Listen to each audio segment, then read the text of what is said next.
dugaan kita ya, kita juga sesuai dengan agenda sidang kemarin bahwa majelis hakim menyatakan bahwa putusan dilakukan per tanggal dan hari ini.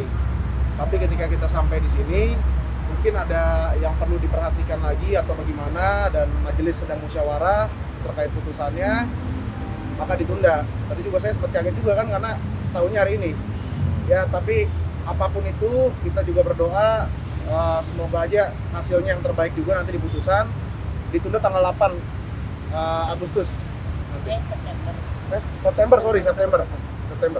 Diundur.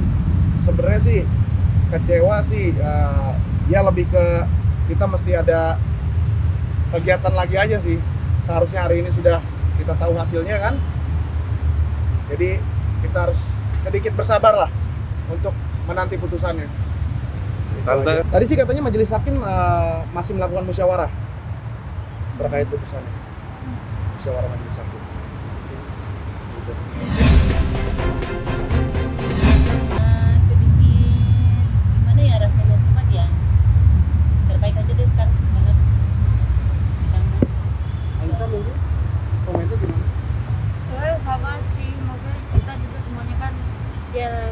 Lagi deg-degan juga nih kita sebenarnya, tapi ya udah kita minta didoain yang terbaik saja ya, pokoknya yang terbaik untuk Jess, untuk kita semua sih. Ini juga mau komen apa aku awas aja sampai sekarang alhamdulillah baik-baik saja, baik-baik aja kok dia. Jadi sih kita ketemu enggak kurus sih, baik-baik aja ya. Kita belum ketemu lagi soalnya, tapi terakhir ketemu enggak masih baik-baik aja, masih bugar sih anaknya karena olahraga kan di dalam, dia lebih produktif di dalam. Terakhir jenguk apa? Minggu yang lalu ya, 2 minggu yang lalu lah. Sempat minta dibawain apa gitu? Bawain PS sama TV kali ya. Bawain PS sama TV biar main dulu. Enggak sih, dia nggak begitu banyak minta ya, maksudnya cuma kebutuhannya aja gitu yang minta untuk dibawain gitu sih. Apa ya? Bang, tadi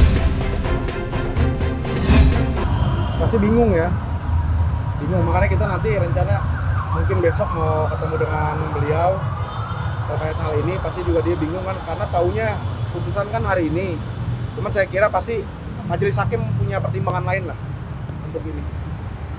Kalau untuk Kita nggak bisa berandai-andai sih ya, cuman kita mengacu terhadap tuntutan yaitu 6 bulan pidana dan juga rehabilitasi, tapi ya saya harap di bawah itulah. Harusnya sih di bawah.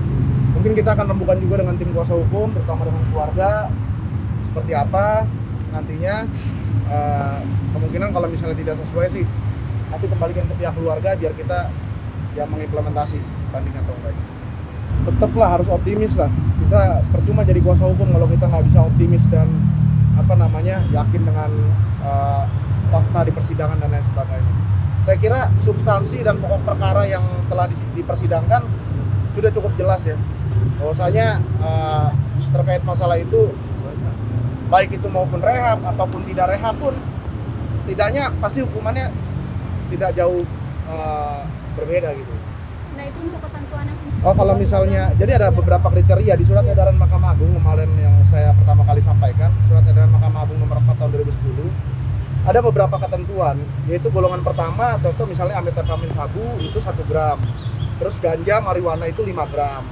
Terus ada ekstasi 8 butir atau berapa gram, dan situ ada ketentuan-ketentuannya. Jadi tidak hanya narkotika bukan tanaman itu. Dan seharusnya kalau kita mengacu ke pasal 54 bahwa penyalahguna itu kan wajib direhabilitasi atau baik itu hukuman seringan-ringannya. Karena kan tidak ada minimalnya. Minimal hukuman itu di pasal 127 KUHP, Undang-Undang Nomor 35 Tahun 2009 menyatakan bahwa tidak ada minimalnya, maksimal 4 tahun. Jadi kita mengacu terhadap itu aja. Itu sih. Wah, hadir. Bingung aku mau jawab apa ini. Mohon maaf guys. Diam saja. Yang pasti sih intinya gini lah. Minta doanya teman-teman dan terima kasih juga untuk teman-teman yang telah mengawal kasus ini. Semoga klien saya yang udah seperti adik saya sendiri, Mark Jeffrey Smith, dapat diberikan hukuman seringan-ringannya karena memang beliau bukan penjahat, bukan kriminal, dan saya kira tidak layak lah untuk ditempatkan di rutan.